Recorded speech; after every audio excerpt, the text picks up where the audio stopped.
Hey everybody, this is Alex Merced from alexmercedcoder.com, and this is the second video in our basic build your own portfolio project. So in the first video, we created an a Google Sheets spreadsheet with your project data, so that way we can pull data from that spreadsheet to make it easier to update our website. We won't have to, you know, edit the code, redeploy the website every time we want to make a change. We can just edit that spreadsheet once everything is said and done.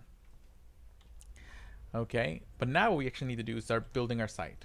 So I now have my computer open to a VS Visual Studio Code, and I have this folder opened up. It's an empty folder. Generally, you want to have an empty folder. I usually call like the main folder develop or development, where I do all my projects.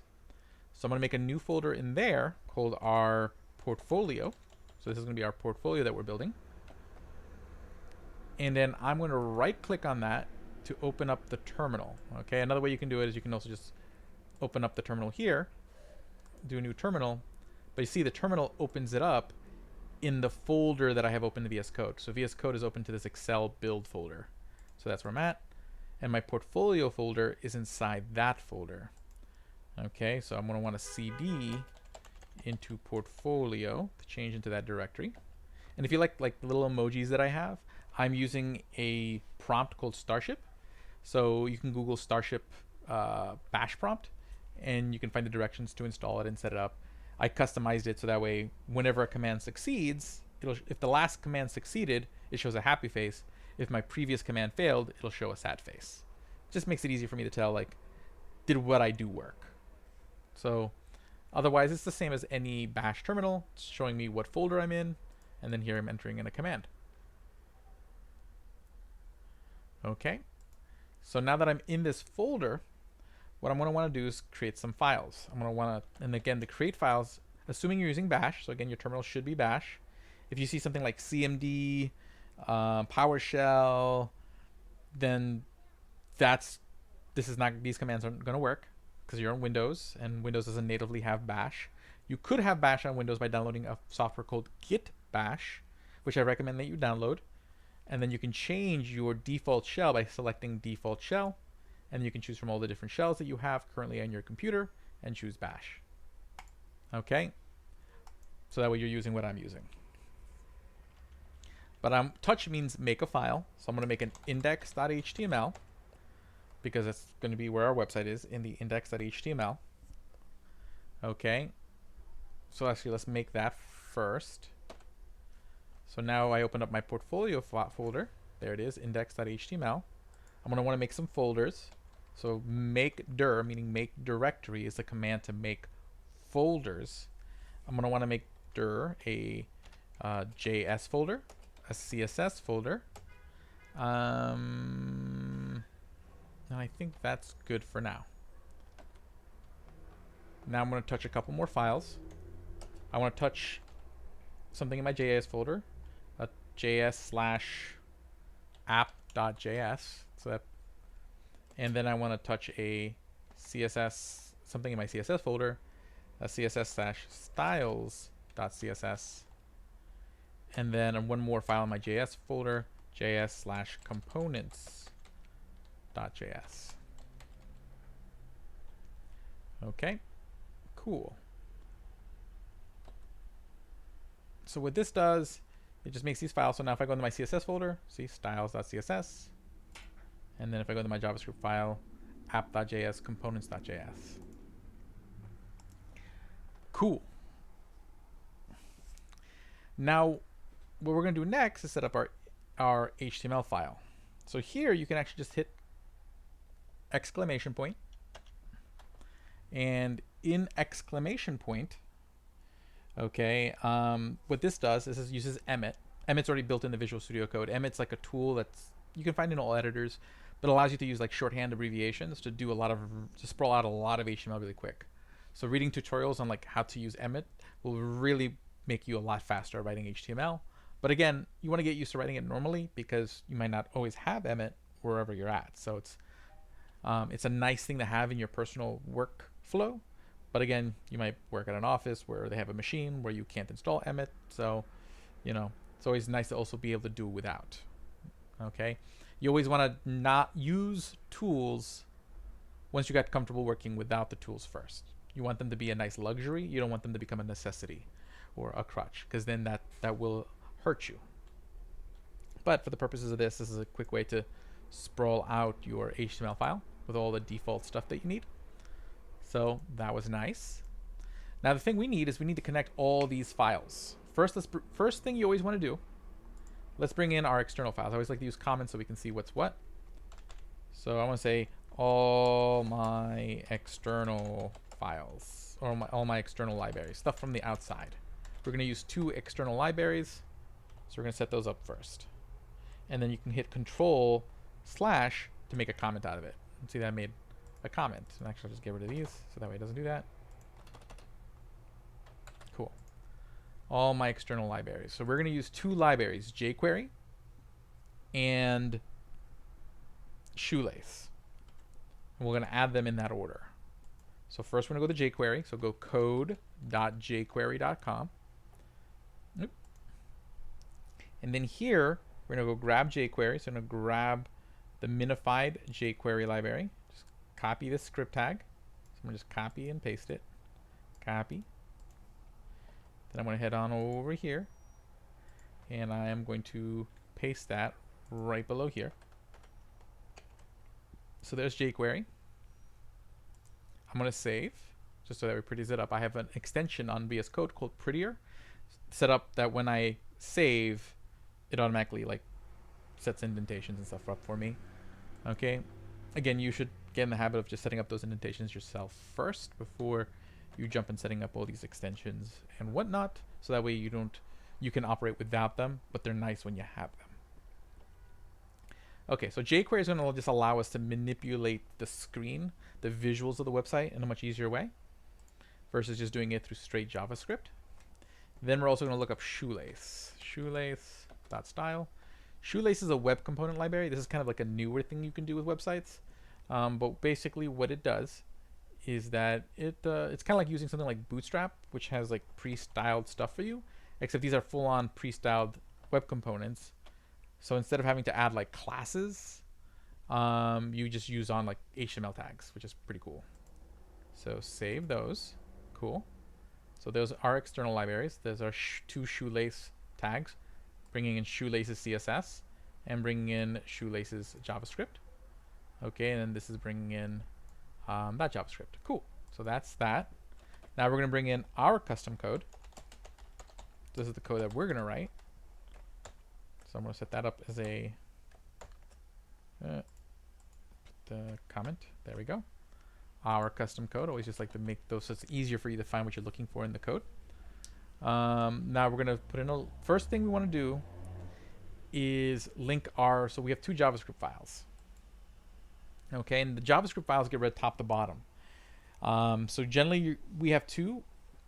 Components.js is where you're going to want to define any web components or any custom HTML tags that you're going to make. You want to define them there. All your main logic, like all your other JavaScript, as far as how your website works, should be in app.js, which should be the last JS file to be read. Okay. So we're going to list them in that order. So first we'll do a script tag, script source, and then here we're going to do js/components.js, and then you're going to want to add this word called defer. What that does, it tells the browser not to read this file until after the browser is loaded. Okay, so you're going to want that on that. Actually, I don't think you even really need it on that one. You really only need it on your app.js script source. So js/app.js is going to be your main JavaScript file. And since this file is actually going to be manipulating your screen, you know, all your divs and your H1s and all that stuff, this one you do want the defer tag on, because you don't want it to try to actually manipulate it till after the screen is visible. Because right now, what's going to happen is that if I don't have this defer on there, this will load and run the file before we ever get to the body. So it's going to error because the stuff in my body doesn't exist yet. So the defer says, hey, don't run this until after the body's been created. So this way all that stuff is there for me to refer to. Okay, so there we go, our custom code. And then we want our custom CSS.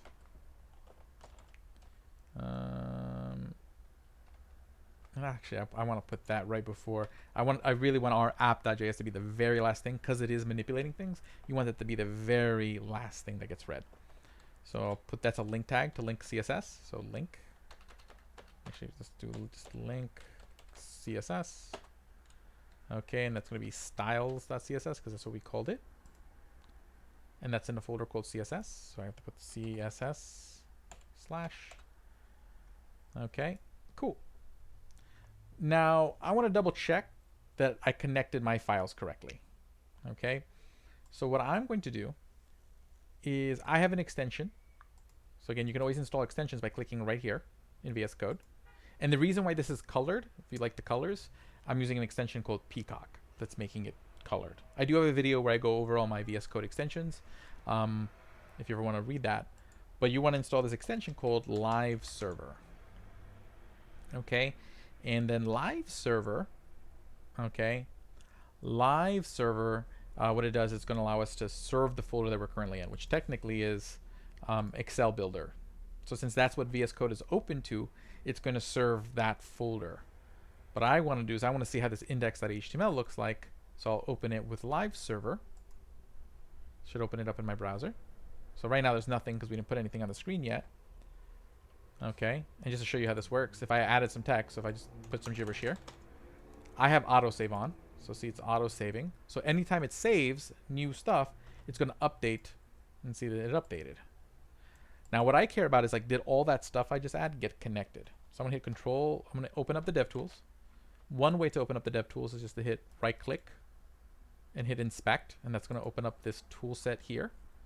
And I want to go to this tab here called Sources. This is going to show me everything that's connected that's been pulled in for my particular project. Okay, so right here in my portfolio, I see that, hey, there's CSS got brought in, so that's good. Both JavaScript files were detected. Like if it didn't get connected right, I wouldn't see them here. So the fact that I see them here means we're in good shape. Okay, and then I can see here, there's my jQuery. Oh, this is actually ShoeLace.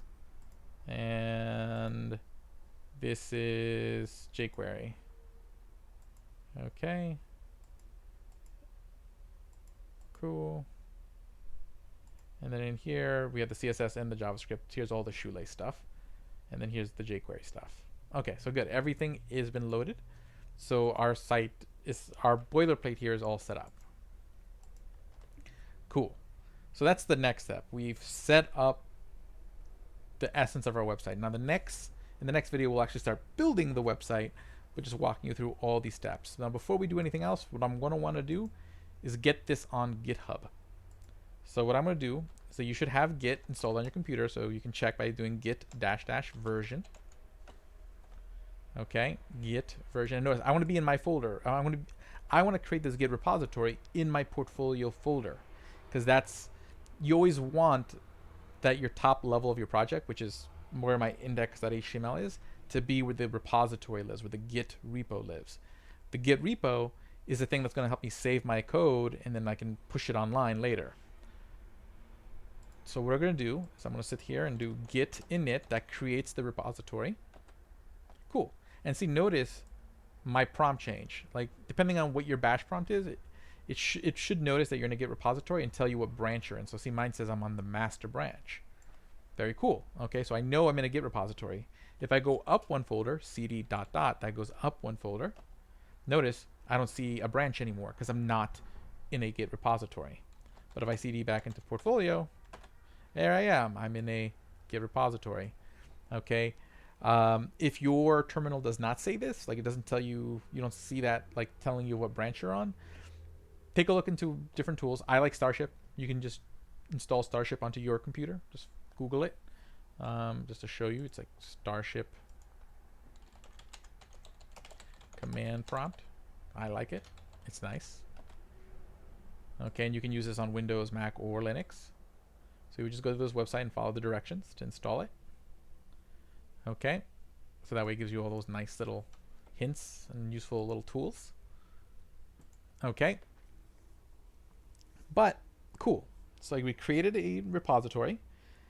Now what I want to do is I want to add all my code to that repository. So I'm going to do git add dot. Now what that means, it says take everything in this folder and add it to staging. Staging is like meaning code I potentially want to like commit or save, you know, make a snapshot, because that's what Git's doing. It's taking snapshots of your code periodically, so that way if you screw up, you can always go back.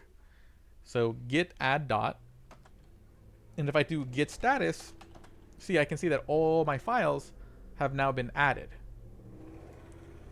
And then I can do git commit -m first commit.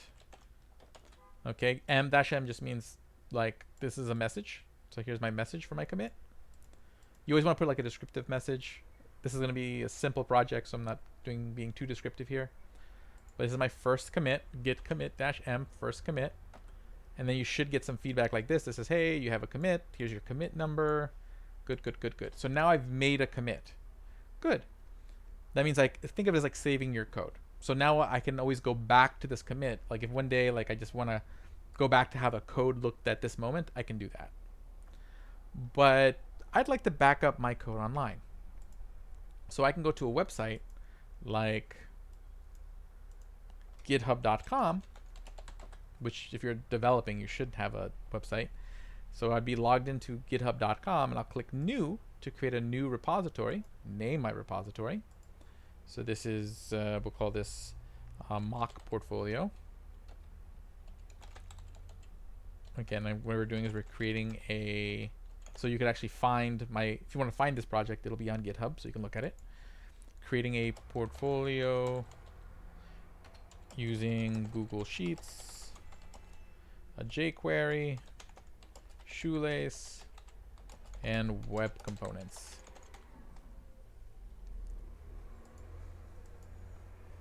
Okay, so I'll say create repository,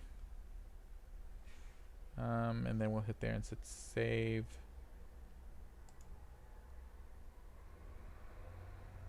And cool.